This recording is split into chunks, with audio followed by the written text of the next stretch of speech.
Hey everybody, and welcome to another episode of Revisiting Disney. This is the series where every episode I either pick an attraction or you guys suggest an attraction, and I sort of play armchair Imagineer and pretend that I've been tasked with either revamping it or refurbishing it or just completely replacing it. And it doesn't mean I actually want to see these attractions changed or removed necessarily. I just think it's a fun creative exercise and a pretty cool way to look at these attractions in a new light and from a new angle. Anyway, this episode we're going to be taking a look at a Tomorrowland classic, and it was from the suggestion of subscriber the Cardiac Kid, and that is the Tomorrowland Transit Authority, or the Wedway People Mover, or the TTA People Mover, or any of the versions names that you want to call it by. If you've never been on it before, it is a slow attraction. It isn't an Omni Mover ride, but it's sort of like the early cousin of the Omni Mover system. It was this sort of train style ride system that would take you through Tomorrowland. What's really cool about it is it was a ride system that wasn't initially for attractions. It was going to be the main type of transportation within the city of Epcot back when Walt dreamed of Epcot as an actual functioning city. So this attraction sort of takes you through Tomorrowland, and you see all the different attractions. You get to go through Space Mountain. You get to see a bit of Progress City, which was the model, the early concept model of what would later become Epcot, the city. And cool things like that. You get to peek into some other attractions like Buzz Lightyear's Space Ranger Spin, stuff like that. And when I was thinking about how to replace this, it was tough, right? Because this is an attraction that isn't very typical like the others. With the others, you know, Space Mountain, it's in one building, and Buzz Lightyear, it's in a building. Here, it's spread out and weaves with all these other buildings and these attractions. And so it's not the sort of thing where you could really, you know, just pull it out and put something else there, because how would you work it into all these buildings, right? And so at first I thought, well, wow, that sort of is really limiting as to what you could do with that system, because you want to leave it in place. If I take everything out, well, okay, that's a possibility, but it's sort of boring for the purposes of this series, because then I could just be coming up with a completely original idea to just plop in a corner somewhere. And then it hit me.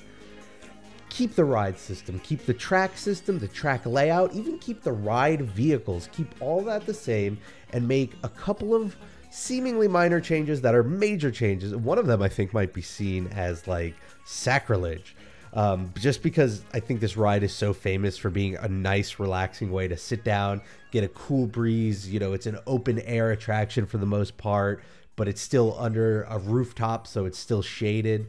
But here's my idea.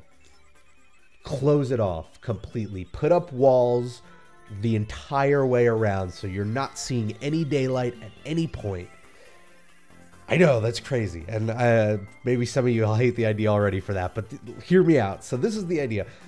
Close it off like that, you know, keep it air conditioned so you're still cooling it down, and make this an attraction that's sort of core to the purpose of Tomorrowland, is sort of a loving look back at the way we thought the future would be, but instead, let's move that trend forward, right? You know, in the past, there have always been these articles about what we thought life in the future was going to be like, and it was really cool, and it's really funny to look at today, because for the most part they're way off base, and in some instances they're actually hit the nail on the head. But it's, you know, it's always stuff from the 50s like fashion in the year 2000 or transportation in the year 2000.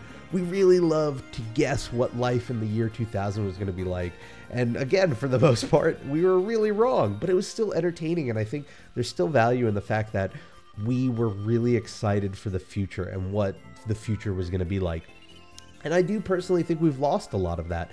And I don't think it's entirely to blame one thing or another. I think part of it's just a natural progression of how we've changed as a society. Technology moves so fast today that 10 years ago, we couldn't have predicted some of the tech that we're using today. Things like smartphones. You know, maybe people had ideas for it, but I don't think any of us really believed it was going to happen. And yet, within a decade, it happened and exploded. And now we're doing all sorts of crazy things. You have the Oculus Rift. You have all this technology, the Kinect, and that's just in the video game space. So I think to try and imagine what life will be like in 50 years and 100 years is really crazy to do. And from a realistic and practical standpoint, it'd be a silly thing to do because you'd probably be wrong. However, I still think there's value in doing that. I still think there's value in getting people excited for the future and, you know, sparking their imagination and making them think about what life could be like, because I think that's the first step towards people trying to make that a reality. And even if it doesn't come to fruition, it's a great way to get people to try and help society in one way or another. So this is an attraction that I think should be what we think life in the year 2100 will be like. And let's make it like that. Make it sort of a slow moving ride, similar to, I guess, Horizon seems like an easy thing to call it back to, but I think you could do this in a simpler way. I mean, you've got these long hallways or corridors that'll now have walls, and you can do them in a very retro futuristic style. So even though we're thinking about life in 100 years from now, still make it look like, you know, the 1950s. Give it that fun style that I think a lot of people like and enjoy, and I think is sort of the heart of what Tomorrowland is today. And then sort of find this balance between, you know, predictions that I think are wacky and comical, and some that actually might have some basis. Like, personally speaking, I'm an optimist, and I think in the next 100 years, we will have people who not only have landed on Mars, but maybe are living on Mars. Maybe not like a colony sort of thing, but at least some sort of semi-permanent settlement. So like, those sort of predictions I'd love to see. The sort of stuff that we can imagine happening within the next 100 years.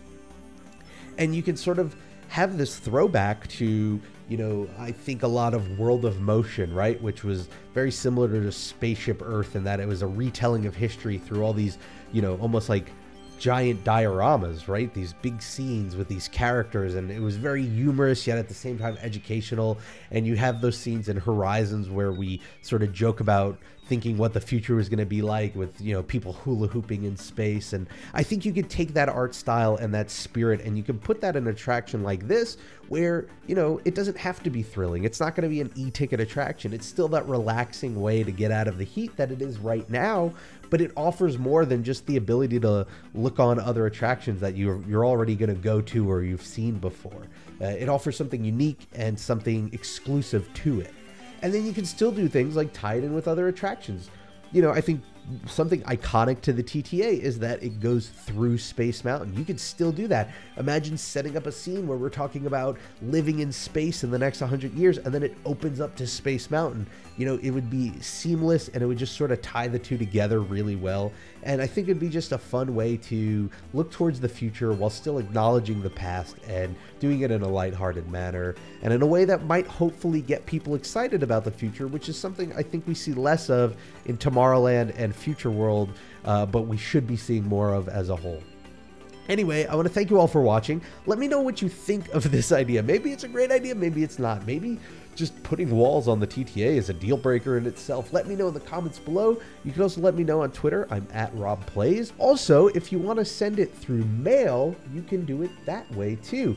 I have a P.O. Box now, and you can get that P.O. Box off of my website, robplaysthatgame.com, or you could get it, I guess, right here. And so you can do that by writing Rob Plays That Game at P.O. Box 864-079, Queens, New York, 11386. Can't believe I haven't memorized that yet. You could also drop suggestions for other attractions or shows or restaurants that you'd like to see me revisit next.